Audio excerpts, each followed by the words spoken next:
Hi guys, and welcome to part 2 of painting Griff Oberwald for Bloodbowl 2020. Part 1, which is popping up in the cards now. We got Griff to this stage, which is tabletop, and you can more than happily play some games with him and so on and so forth, but we want to take him to the next level. So what we're going to do is we're going to first of all use a light Drab Ushabti bow just on top of the base, just to pick that out a bit more, and then we're going to use a very fine detail brush and some Stormhost silver to make some really sort of popping highlights on the gold. And silver is a really good way of making gold pop, which again you can see in some of the other videos that I've done. After that stage, we're then going to take a look at Griff, but we'll be using essentially the colours that we used initially before our washes as a first level of highlight, and then we'll be either adding bone or white into them, depending on which colours they are, to really highlight him up. And once we've got to that stage, we'll then talk about the eagle, how we're going to make that look like it's actually alive, like a real bird, and then also we'll do like the laurels on his head and things like that. So without further ado, get your palette, get your brushes, and let's get painting.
Okay, so there we go. So that's the gold highlighted. It just gives it that sort of pop-in look, and also we've just given a bit of extra detail to the top of the base. So what we're going to do now is we're going to approach highlighting the other areas on the model.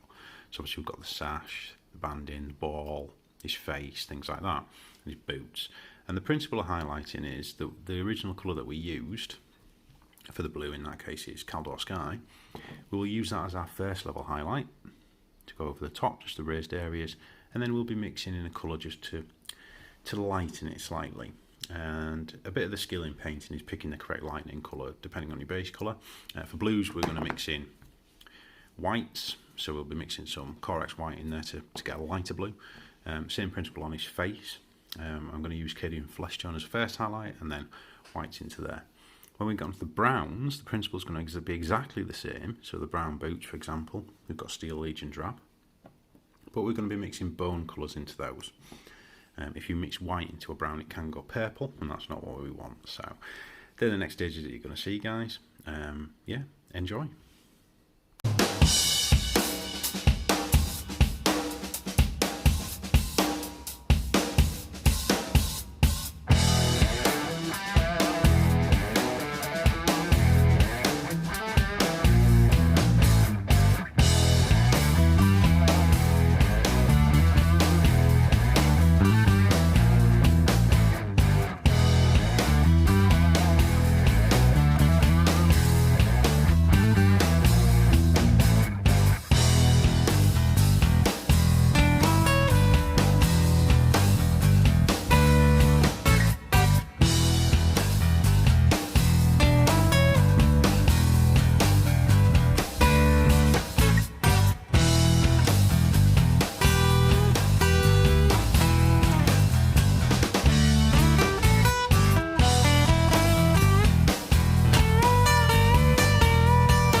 Okay, so that's the majority of the highlight layers done on Griff.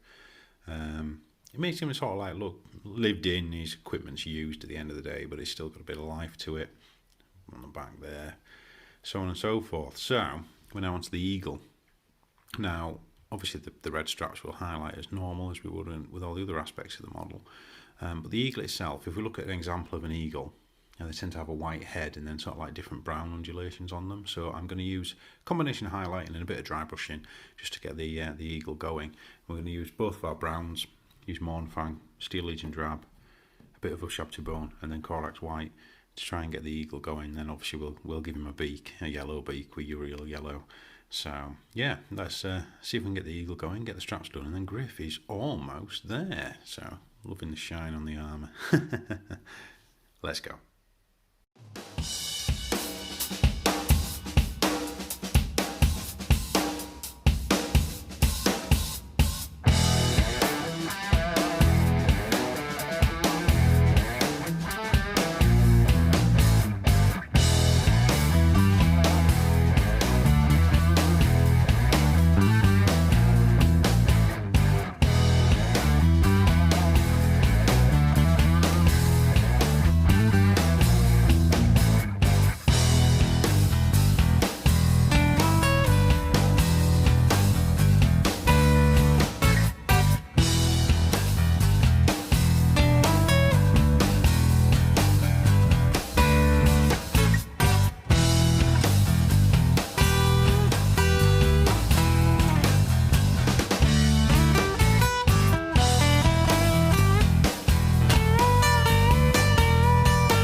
And there we go. So, what you saw me do there was highlight Griff. Yeah. Done his eagle. I used some Nuln Oil to add some shading on that after the fact as well, so it now looks like an actual bird. And then a bit of flock on the base, and I even dotted the eyes. What you saw me doing there with this sort of crossing the fingers, if you have shaky hands or struggle with the real fine detail, if you're crossing interlock your fingers for a couple of seconds, it'll actually steady your hand. There you go, top tip. So yeah, lovely model, really enjoyed painting him up. I don't know if he's ever going to hit the field a great deal for me, But yeah, lovely model, and that's another one done. So I've only got the Ogre to do now, and that's every single model out of Blood Bowl 2020 finished. So thanks for watching, guys. As always, please do like, comment and subscribe. Tell me how you've painted Griff, share your tactics, things like that. Anything like that, anything for the community is what we're all about. So yeah, hope you've enjoyed, and as always, happy hobbying.